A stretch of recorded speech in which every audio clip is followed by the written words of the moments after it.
नमस्कार, हमारा उत्तर प्रदेश लेकर मैं हूं आपके साथ संदीप रंजन सरकार। नगर निकाय चुनाव से पहले बीजेपी नेता और प्रदेश सरकार के मंत्री मतदाताओं तक पहुंचने की कोशिश कर रहे हैं और सरकार की नीति और योजनाओं के बारे में लोगों को जानकारी देते हुए नजर आ रहे हैं, जिसके चलते प्रदेश के डिप्टी सीएम ब्रजेश पाठक 2 दिवसीय दौरे पर झांसी पहुंचे, जहां उन्होंने जनपद को बेहतर बनाने के लिए हरसंभव प्रयास करने की बात कही और झांसी कचहरी, जिला अस्पताल, झांसी विकास भवन जाकर निरीक्षण किया। साथ ही उन्होंने सरकार द्वारा चलाई जा रही जन कल्याणकारी योजनाओं की समीक्षा की और संबंधित अधिकारियों को जरूरी दिशा निर्देश भी दिए।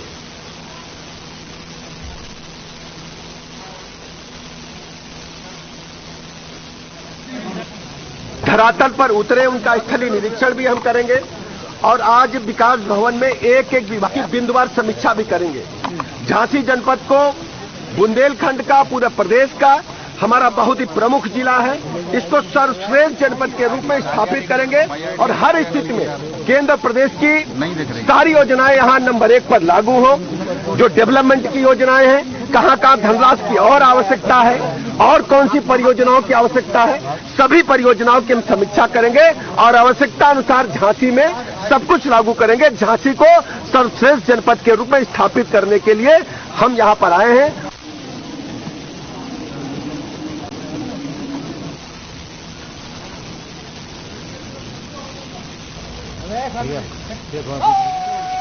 झांसी की आपको खबर दिखा रहे हैं, जहां पर डिप्टी सीएम ब्रजेश पाठक पहुंचे और संबंधित अधिकारियों को जरूरी दिशा निर्देश भी दिए हैं। दौरे पर हैं डिप्टी सीएम ब्रजेश पाठक। तस्वीरें आपको दिखा रहे हैं जन कल्याणकारी योजनाओं, यहां पर समीक्षा बैठक भी की है। झांसी की तस्वीरें हैं। आपको बता दें कि जैसे जैसे चुनाव नजदीक आ रहे हैं, वैसे वैसे अब बीजेपी भी एक्टिव मोड में नजर आने लगी है और बीजेपी के नेता मंत्री जाकर लोगों के बीच जा रहे हैं और योजनाओं को भी शुरू कर रहे हैं। और गाजियाबाद से इस वक्त की बड़ी खबर सामने आ रही है। पुलिस की गिरफ्त में ड्रग्स तस्कर, 3 करोड़ रुपए बताई जा रही ड्रग्स की कीमत। 4 महिलाओं समेत 5 तस्करों को दबोचा। नेपाल के सुनित से लाए थे ड्रग्स, दिल्ली, यूपी, हरियाणा, पंजाब से करते थे सप्लाई। तो इस वक्त की बड़ी खबर आपको बता रहे हैं, जहां पर ड्रग्स तस्करों को पुलिस ने धर दबोचा है। और आपको बता दें कि 4 महिलाओं समेत 5 तस्करों को यहां पर दबोचा गया है। नेपाल के सुनित से ड्रग्स लाई जा रही थी और दिल्ली, यूपी, हरियाणा, पंजाब में लोग ड्रग्स को सप्लाई किया करते थे।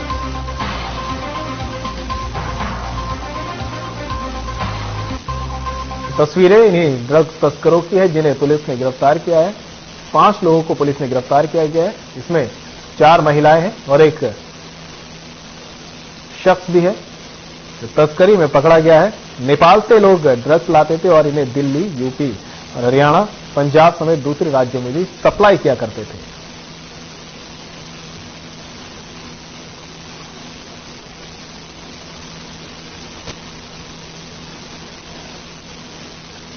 यूपीपीसीएस से 2022 के परिणाम आ चुके हैं। फिर एक बार बेटियों ने नाम रोशन किया है। वहीं लखनऊ में रह रही प्रतीक्षा पांडे ने दूसरा स्थान हासिल कर नाम रोशन किया। प्रतीक्षा का परिवार बेटी की कामयाबी से फूला नहीं समा रहा। प्रतीक्षा के पिता, मां, भाई समेत सभी परिवार वालों के चेहरे पर खुशी भी साफ देखी जा सकती है।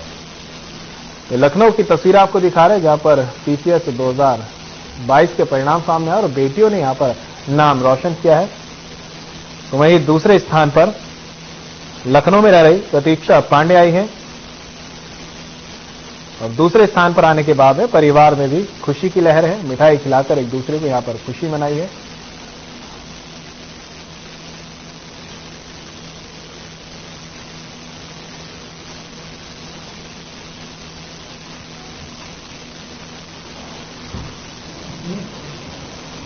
तो मैं बहुत ही खुश थी और शुरुआत में यकीन नहीं हो रहा था, पर अब आज जब सुबह सो के उठी हूँ तो ये बात बैठ चुकी है अंदर कि हाँ, ऐसा रिजल्ट रहा है। तैयारी मेरी 2017 से चल रही थी और उसी हिसाब से मैं मेहनत भी करी थी, पर शायद सही गाइडेंस नहीं मुझे मिल पा रहा था। फिर मेरे जो टीचर्स रहे उन्होंने मुझे गाइडेंस दिया। फिर थोड़ा धीरे धीरे एक्सपीरियंस भी हुआ तो मुझे आइडिया लगा कि मैं क्या कमी रह जा रही है और मेरी सबसे बड़ी कमी करंट अफेयर्स। स्ट्रेंथ पे रिवीजन करिए और जो आपकी कमजोरी है उसको नए सिरे से बेस से एकदम शुरू करिए बना।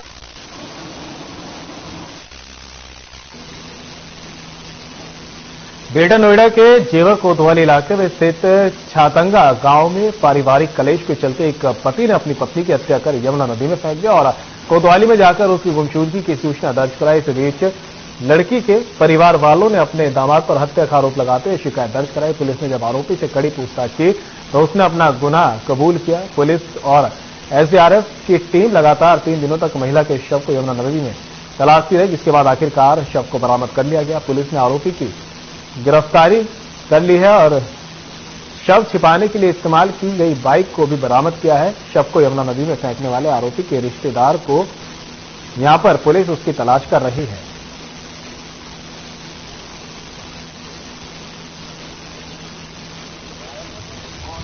थाना जेवर में वादी द्वारा बताया गया है कि उसके बहनोई सरवन सनातन प्रकाश भगवानपुर छातंगा के रहने वाले थे। इन्होंने अपनी पत्नी की हत्या करके सबको यमुना नदी में पत्थर बांध करके डाल दिया है। इसमें पूछताछ के आधार पर हम लोग अभी सबको तलाश करने का प्रयास कर रहे हैं। इसके लिए गोताखोरों की टीम डीसीपी लगी हुई है। अभी तक प्राप्त नहीं हो सका है। इसमें अन्य विवेचनात्मक कार्रवाई भी पूर्ण की जाएगी।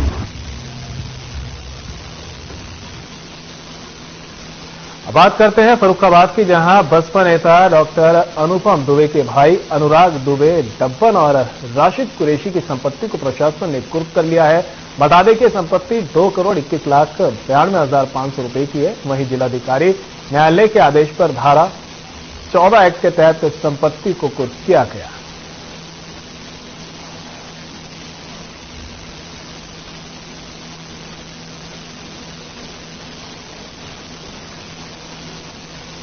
मुरादनगर पुलिस और बदमाशों के बीच मुठभेड़ में 2 बदमाशों को गोली लग गई, जिसके बाद दोनों घायल बदमाशों को हॉस्पिटल में भर्ती कराया गया। दोनों बदमाश शार्प शूटर बताए जा रहे हैं। दोनों बदमाशों ने मुरादनगर में एक हत्या भी की थी।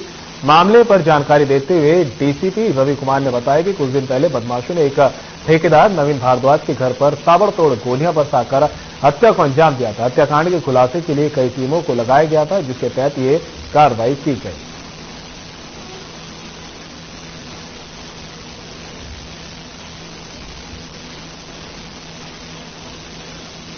गंगनहर के पास में एक मुठभेड़ हुई है, जिसमें 2 अपराधियों को गिरफ्तार किया गया है, जिनका नाम आयुष राणा और साहिद पुत्र मनसब हैं। ये दोनों शामली के रहने वाले हैं। इन लोगों के पास से कब्जे से एक पिस्टल 30 बोर की, 5 जिंदा कारतूस और 1 खोखा कारतूस के साथ 1 तमंचा 315 बोर का, 2 जिंदा और 1 खोखा कारतूस और साथ ही साथ 1 मोटरसाइकिल अपाचे सफेद रंग की बिना नंबर की बरामद की गई है।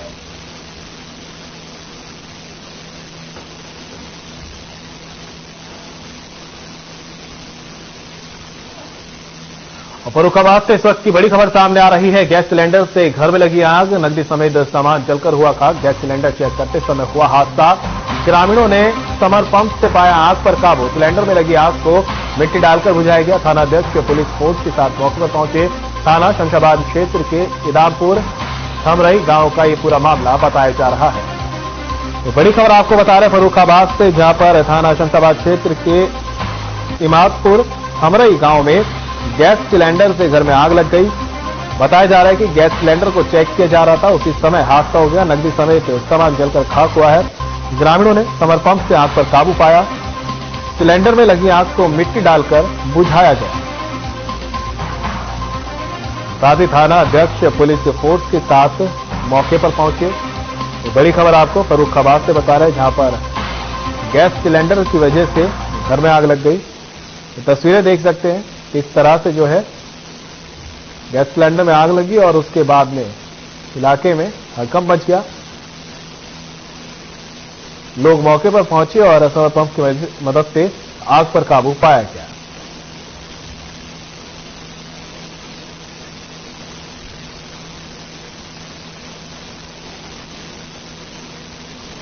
सिलेंडर में आग लगाई है, मतलब चेक किया सिलेंडर, एकदम उसमें लग गई आग। अचानक लगी है। अच्छा, जानकारी किसने दी? जानकारी तो गाँव वालों ने दी होगी, हम तो आग बुझा रहे थे। अच्छा, क्या नुकसान हुआ आपका? पैसे थे जल गए और क्या नाम नकदी कितनी थी? नकदी होएगी 2-3 हजार रुपए। 2-3 हजार। हाँ, और कपड़े थे वो सारे जल गए, छप्पर मीटर जल गया, तार जल गए ये। तो बुझ गई सिलेंडर सर? हाँ बुझ गया, अभी बुझ गया है।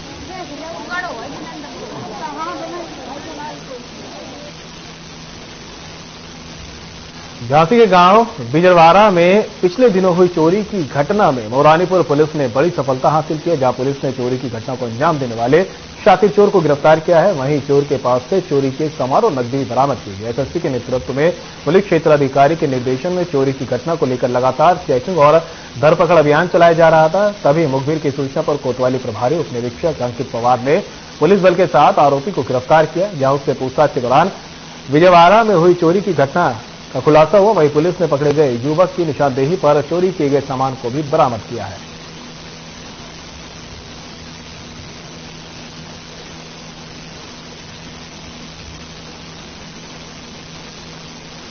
सूचना मिली मुखबिर खास के माध्यम से कि हाल ही में एक चोरी जो ग्राम बिजरवाड़ा में हुई थी, उस चोरी से संबंधित अभियुक्त रौनी के पास मौजूद है। अगर उसको जल्दी किया जाए तो पकड़ा जा सकता है। इस सूचना पर हमारे थाने की पुलिस एक सब इंस्पेक्टर अंकित पवार नए फोर्स से मौके पर पहुंचे और उन्होंने अभियुक्त गिरफ्तार किया। अभियुक्त का नाम है राजू खंगार उर्फ अखिलेश कुमार।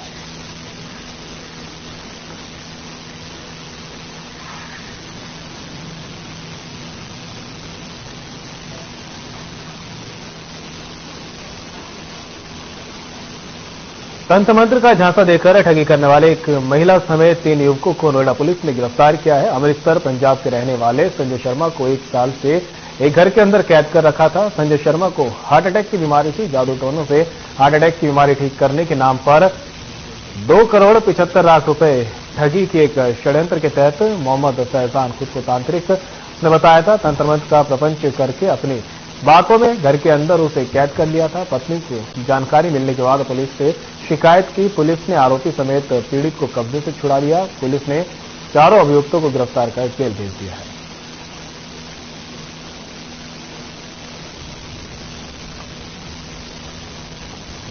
जिसका नाम फैजान है, मुरादाबाद का रहने वाला है, और विशाल जो भी मुरादाबाद का रहने वाला है। और ये लोग, इनके पास कुछ ऐसी शक्तियां हैं, ऐसी ट्रिक्स हैं जिससे आपका इलाज जो है पूरा कर देंगे। उसके बाद ये फैजान से मिले और फैजान ने कुछ ट्रिक्स दिखा के और कुछ ये बता के कि उसके पास कुछ शक्तियां हैं, कुछ तंत्र मंत्र वो जानता है।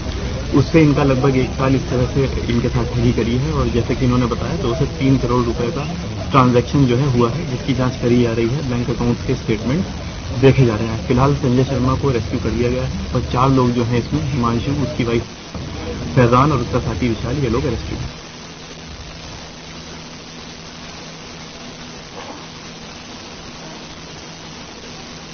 बस्ती जिले में मनवर नदी के पुनरुद्धार का कार्य आगे बढ़ते हुए सांसद हरीश द्विवेदी तथा जिलाधिकारी प्रियंका निरंजन ने दुबौलिया विकासखंड के पंडुल घाट पहुंचकर विधिवत पूजन के साथ नदी की साफ सफाई का कार्य प्रारंभ किया। इस मौके पर उन्होंने घाट पर पूजा अर्चना के बाद फावड़ा चलाकर नदी की जलकुंभी की सफाई की। इस अवसर पर सांसद तथा जिलाधिकारी ने लोगों को श्रमदान के लिए प्रेरित भी किया। सांसद हरीश द्विवेदी ने कहा कि मानव जीवन के लिए शुद्ध जल का होना बहुत जरूरी है। नदियों को साफ सुथरा रखना वर्तमान समय की प्रमुख जरूरत है। भारत सरकार द्वारा गंगा नदी की सफाई का अभियान संचालित किया जा रहा है। नमामि गंगे योजना के तहत सभी नदियों के साफ सफाई का कार्य कराए जा रहे हैं।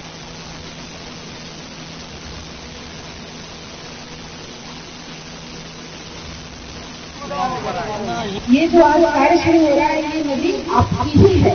तो हमारे जो जल स्रोत है, चाहे कुआं हो, तालाब हो, नदी हो, उसको साफ रखना भी हमारी जिम्मेदारी है। आप लोगों में से कितने हमारे यहाँ बुजुर्ग लोग होंगे, 10 साल पहले, 20 साल पहले बताते होंगे कि नदी में इससे ज्यादा पानी रहता था, या नदी साफ रहती थी। अब लेकिन नदी गंदी हो गई है। तो हमें नदी को अपने पुराने स्वरूप में स्थापित करना है। उसके लिए आप सभी की सहयोग की आवश्यकता होगी।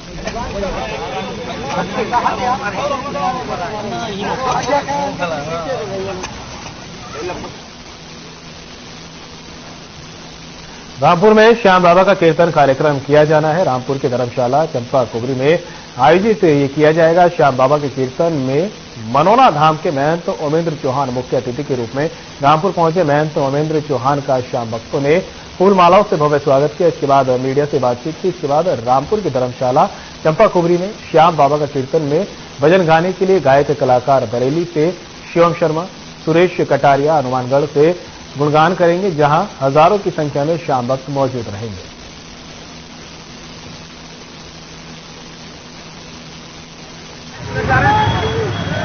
सभी श्याम प्रेमियों के लिए, यहाँ पर रामपुर वासियों के लिए मनौना धाम की ओर से, मेरी ओर से बहुत बहुत शुभकामनाएं। उनके चेहरों पे हमेशा मुस्कान रहे और उनके घर में हमेशा खुशहाली रहे, मेरी तरफ से यही आशीर्वाद है। हिंदू राष्ट्र होने से ज्यादा है हिंदू मजबूत हो, सनातन धर्म मजबूत हो, वो ज्यादा बेटर रहेगा। हिंदुओं के लिए सनातन धर्म को आगे बढ़ाना चाहिए और मैं कहता हूं कि केवल हिंदुस्तान में ही नहीं, अपना डंका पूरे विश्व में बजाना चाहिए।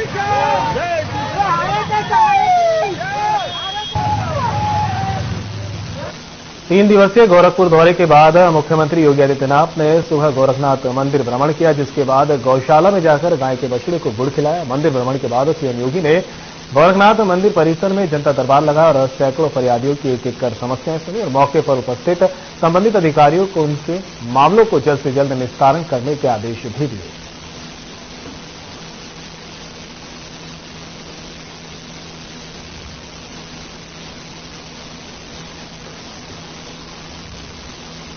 नगवा के ग्राम पंचायत बराडाड़ में प्राथमिक विद्यालय में अध्यापकों की मनमानी का एक मामला सामने आया है। एक तरफ अध्यापक ड्यूटी पर देर से पहुंच रहे हैं तो वहीं बच्चों को जल्दी बुलाकर उनसे स्कूल में झाड़ू लगवाई जाती है, जिसका एक वीडियो सामने आया। बताया जा रहा है कि मामला थाना रायपुर के गांव बराडाड़ के प्राथमिक विद्यालय का है। वायरल वीडियो में प्राथमिक विद्यालय के 2 बच्चे झाड़ू लगाते नजर आ रहे हैं।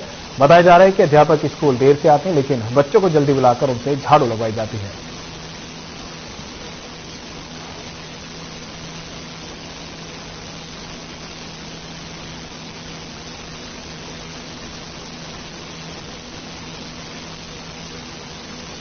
फर्रुखाबाद में शॉर्ट सर्किट से गेहूं की फसल में आग लगने से सैकड़ों बीघा फसल जलकर खाक हो गई। जब तक ग्रामीणों को मामले की सूचना मिली तब तक फसल जलकर राख हो चुकी थी। नवाबगंज के कक्यूली गांव में बिजली के तार झूलते हुए हवा में टकराने से चिंगारी निकलते ही सूखी फसल में आग लग गई। फसल जलने की सूचना मिलने पर ग्रामीण आग बुझाने के लिए दौड़े, लेकिन आग ने इतना विकराल रूप धारण कर लिया था कि देखते ही देखते सैकड़ों बीघा फसल जलकर खाक हो गई। सूचना पर तहसीलदार कायमगंज मौके पर पहुंचे और फसल का आकलन कर खेत मालिक को मुआवजा दिलाए जाने का आश्वासन दिया है।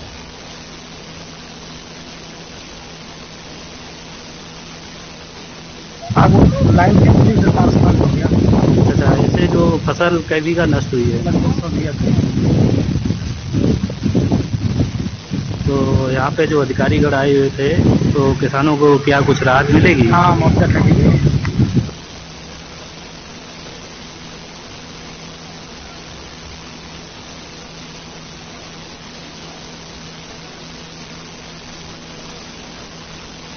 फतेहाबाद में अवैध अतिक्रमण के खिलाफ लगातार प्रशासन अभियान चलाकर कार्रवाई करने में लगा है। जिले के हुसैनगंज थाना क्षेत्र के फतेहपुर लखनऊ राजमार्ग के 7 मील तिराहे पर बाबा का बुलडोजर चला। लोक विभाग, निर्माण विभाग, एनएचआई, राजस्व विभाग और पुलिस की मौजूदगी में सड़क पर किए गए अवैध अतिक्रमण को हटाया गया। बता दें कि उत्तर प्रदेश सरकार के आदेश पर 1 अप्रैल से 15 अप्रैल तक लगातार अवैध अतिक्रमण के खिलाफ अभियान चलाया जा रहा है, जिसके तहत हुसैनगंज थाना क्षेत्र के 7 मील तिराहे पर अवैध अतिक्रमण पर कार्रवाई की गई। वहीं कार्रवाई की जद में आए दुकानदारों ने बताया कि अवैध अतिक्रमण हटाने से पहले उन्हें सिर्फ 1 दिन का नोटिस दिया गया था, जिसकी वजह से उनका भारी नुकसान हुआ है।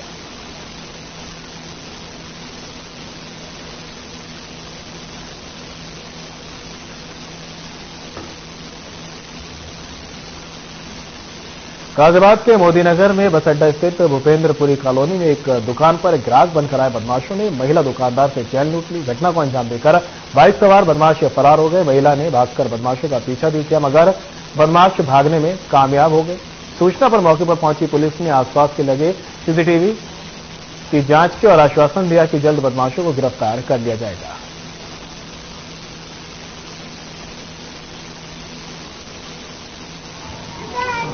जैसे रबड़ पेंसिल कटर मांगने के लिए आया, मैं वो दिखाने लगी, बोला कटर में पेंसिल छील कर दे दो। इतना मन नीची हुई, बस वो छीन कर भाग गया। क्या छीन कर? चैन छीन कर भाग गया। किस चीज की चैन? सोने की। पहन रखी थी आपने? हाँ, पहन रखी। अब बदमाश को क्या पता है, तो यहाँ पे अकेला लड़का ही आया। अब फिर मैं पुलिया पर भाग कर गई तो दिखाई कोई दिया ना। एक और अतीबा, मुझे पता नहीं है कौन है।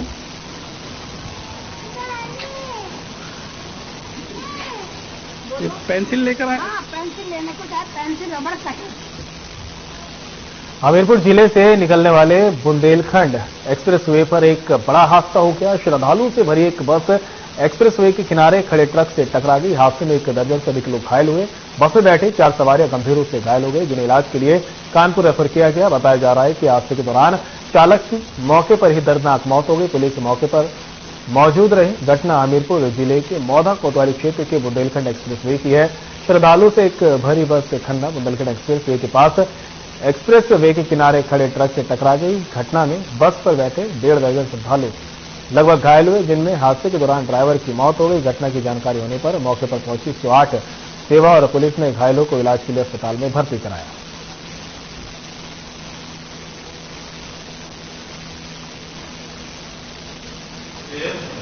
हाथरस के रहने वाले हैं और हम हाथरस से लखनऊ की तरफ आ रहे थे तो खड़ी ट्रक में जो है गाड़ी दे दी। कितने लोग घायल हैं आप लोग? हम करीब घायल हैं 10 लोग।